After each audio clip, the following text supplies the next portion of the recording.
প্রিয় শিক্ষার্থীরা, তোমাদের এসো একাডেমিতে স্বাগতম জানাচ্ছি। তোমাদের প্রিয় ইউটিউব চ্যানেল এসো একাডেমি বন্ধু, তোমাদের ছোট ভিডিওর মধ্যে তুলে ধরা চলেছি যে ফাইনালি বন্ধু তোমাদের আরপিএফ এর যে ভ্যাকান্সি বাড়িয়েছিল, সেই ভ্যাকান্সি তোমাদের এক্সাম ডেট ঘোষিত হয়েছে, সেটা তোমরা তো অলরেডি জেনে গেছো বন্ধু। তোমাদের এই যে এক্সাম হচ্ছে বন্ধুরা, সেই এক্সামে তোমাদের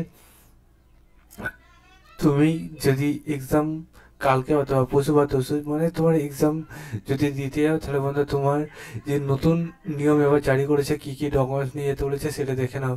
না নিয়ে গেলে তোমাকে পুরোপুরি সেখান থেকে বার করে দেবে। তাই ভিডিওটা পুরো দেখো, কি কি ডকুমেন্ট নিয়ে যেতে হবে।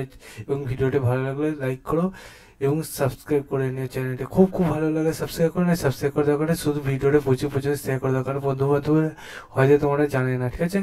ডকুমেন্টস কে কি নিয়ে যেতে হয় তাই তাকে শেয়ার করে দাও। চলো শুরু করি মূল বিষয়টি বন্ধুরা। দেখতে পাচ্ছ বন্ধুরা, এক সাইডে তোমাদের হিন্দি এবং এক সাইডে ইংলিশে তুলে ধরেছে, ঠিক আছে বন্ধুরা। তুমি যাতে দেখে নেবে বন্ধুরা, ঠিক আছে। এবং তোমরা একটা জিনিস করবে, এটা তোমরা ডাউনলোড করার পর মানে অ্যাডমিট কার্ড ডাউনলোড করার পর এটা পেয়ে যাবে বন্ধু। এখানে বলেছে তোমাদের এই যে এক্সামটা হবে বন্ধুরা, 3টে ধাপে হচ্ছে শিফট। তোমাদের শিফট 1 2 3 এখানে কার কটায় সেটা দেখতে হচ্ছে। 9টার সময় একটা পরীক্ষা, একটা 12:30, একটা 4টায়। যেটা সব দেখতে হচ্ছে গেট ক্লোজিং টাইম, রিপোর্টিং সব তুলে দিয়েছে। অত আমি ডিটেলসে বললাম না, তোমরা এমনি পেয়ে যাবে, ঠিক আছে। আর ডিটেলস এটা যদি জানতে চাও তাহলে চ্যানেল সাবস্ক্রাইব করে তোমরা বলো, কমেন্ট সেকশনে কমেন্ট করে তোমাদের আমি জানিয়ে দিচ্ছি, ঠিক আছে। তোমাদের মেন ব্যাপার, তোমাদের এবার যে এক্সাম হবে সেটা বন্ধু তোমাদের কল লেটার মানে তোমাদের অ্যাডমিট কার্ডে তোমরা এক্সামটা নিয়ে যাওয়ার সময় নিয়ে যেতে হবে, ঠিক আছে বন্ধুরা। এবং বন্ধু তোমাদের এক্সামের সময় যে কল লেটারটা নিয়ে যাবে, সেই তার সাথে বন্ধু তোমাদের 2 অরিজিনাল অ্যান্ড ভ্যালিডিটি ফটো তোমাদের নিয়ে যেতে হবে, আইডি প্রুফ, ঠিক আছে। তোমাদের সেই আইডি প্রুফ তোমার ভোটার কার্ড বা আধার কার্ড, অথবা বন্ধু তোমার ড্রাইভার লাইসেন্স, অথবা তোমার যে ইন্স্যুরেন্স সার্টিফিকেট, যা করে তোমার যে ডকুমেন্টসে তোমার ছবি দেওয়া আছে সেই ছবি আর ছবি তোমার আই কার্ডটা নিয়ে যাবে।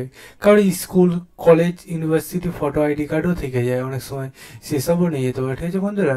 তোমার মেন কথা, তোমার এমন একটা আইডি দরকার যেখানে তোমার নাম সব কিছু ঠিকানা দেওয়া আছে, তার সাথে তোমার ছবি দেওয়া আছে, তাহলে তুমি সেটাকে তোমার ওখানে অ্যালাউ করা হবে এবং তোমাকে প্রবেশ করতে দেবে।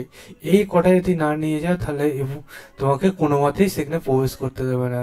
এবং তোমাদের যে প্রবেশ, সেই প্রবেশের সময়ের মধ্যে পৌঁছাতে হবে। মানে তোমার যদি 9টায় পরীক্ষা হয়, তোমার 8:30টার সময় যে আছে 8:31 মানে 8:30 1 সেকেন্ড হলে তোমাকে কোনো মতে ভেতর প্রবেশ করতে দেবে না। তাই আমার মতে যাদের 9টায় পরীক্ষা আছে তারা পুরোপুরি সেখানে 6:30টার মধ্যে পৌঁছে যাও, ঠিক আছে, অথবা 6টায়, ঠিক আছে। বলা ভুল, 9টায় পরীক্ষা হলে তোমার 7:30, তো তুমি 5:30টার মধ্যে পৌঁছে যাওয়ার চেষ্টা করো, তাহলে তোমার ভালো হয়। নয়তো তুমি পরবর্তীতে খুবই প্রবলেম ফেস করবে, ঠিক আছে। এবং তোমাদের যারা যারা তোমাদের এক্সাম দিতে হবে, কোনো প্রবলেম যদি হয় কমেন্ট সেকশনে কমেন্ট করো, যতটা পারবে তোমাদের সাহায্য করো, ঠিক আছে। চলো আজকের মতো এই পর্যন্ত থাক। নেক্সট ভিডিওতে আবার দেখা হচ্ছে। কার কবে সে পরীক্ষা সেটা কমেন্ট সেকশনে একটু করে জানিয়ে দাও, ঠিক আছে। চলো আজকের মতো এই পর্যন্ত, নেক্সট ভিডিওতে আবার দেখা হচ্ছে। জয় ভারত।